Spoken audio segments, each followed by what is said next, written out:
ये नाभि क्या है? वो कौन सा पर्वत था जिसमें मंथन हुआ था समुद्र का?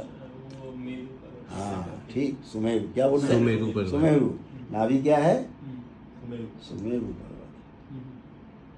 ठीक, चलते हैं आगे, चलते हैं।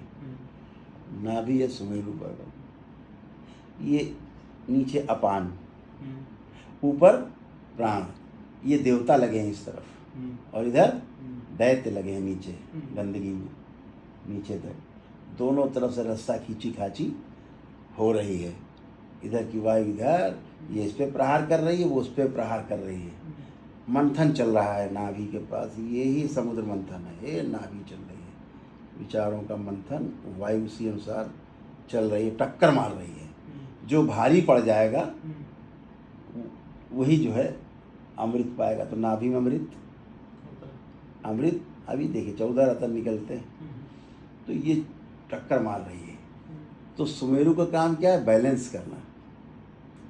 तो क्या बैलेंस कर रही? एक होती समान वायु, वो आती है फिर बीच में, वो बैलेंस करती है, इसे समान नाम है। हाँ, तो इससे कच्चा विष पैदा होता है।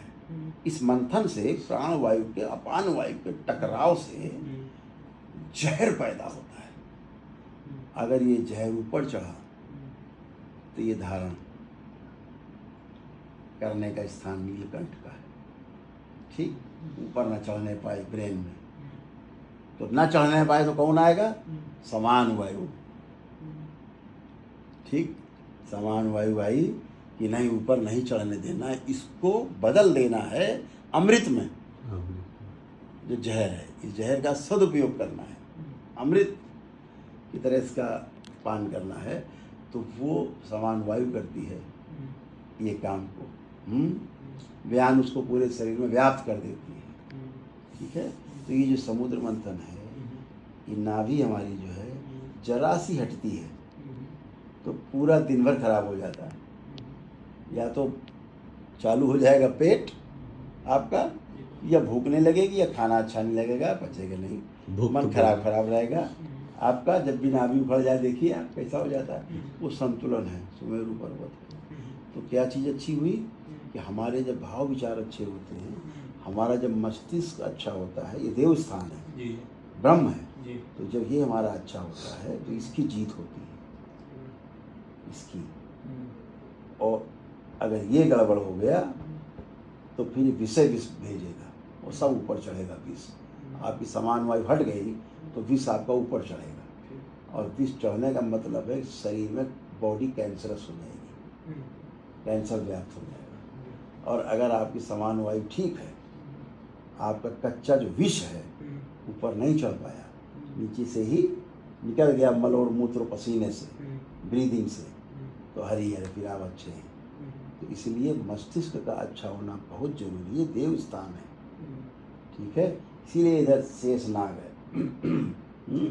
बैठे ना, वासुकी बैठे हुए हैं, भगवान शिव के यहाँ पर बैठे हुए हैं।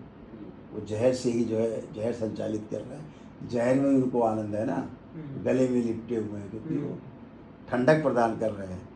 हमेशा जो सर्फ है नीचे ठंडा रहता है ना, ठंडक प्रदान कर रहे हैं, गले में लिपटे हुए हैं।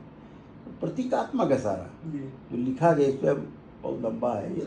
तो गुरुदेव, जो मंथन में जो शेषनाग है वो कुंडलिनी शक्ति को माना जाए? कुंडलिनी शक्ति है, और क्या है वो शेषनाग, वो कुंडलिनी शक्ति। ऊपर खींच रहा है कि नीचे खींच रहा है, ऊपर खींच रहा है कि नीचे खींच रहा है, कुंडलिनी शक्ति। कुंडलिनी शक्ति नीचे जाएगी तो दैत्यों की तरह काम करने लगता है मनुष्य, बस वो ऊपर जाएगी तो देवताओं की तरह काम करेगा। यही बात है।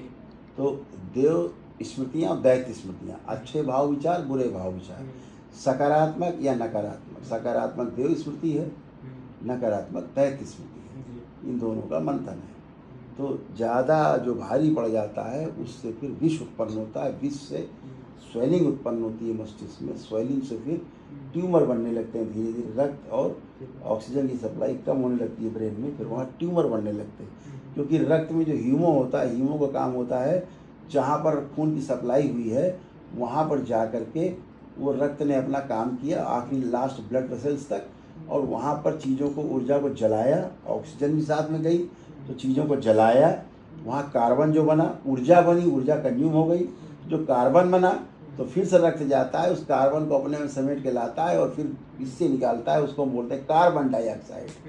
तो कार्बन को इससे निकाल देते हैं, ठीक है, एक रास्ता है कार्बन निकलने का। लेकिन जब वायु वहाँ जाएगी नहीं, प्राणवायु ऑक्सीजन जाएगी नहीं ब्रेन में, तो वहाँ से कार्बन को लेके कैसे आएगी, कार्बन डाइऑक्साइड कैसे बनेगी, निकलेगी नहीं तो कार्बन इकट्ठा होने लगेगा, कार्बन इकट्ठा होने लगेगा तो वही धीरे ट्यूमर बन जाएगा, गांठ, और फिर वो सप्लाई रोकेगी।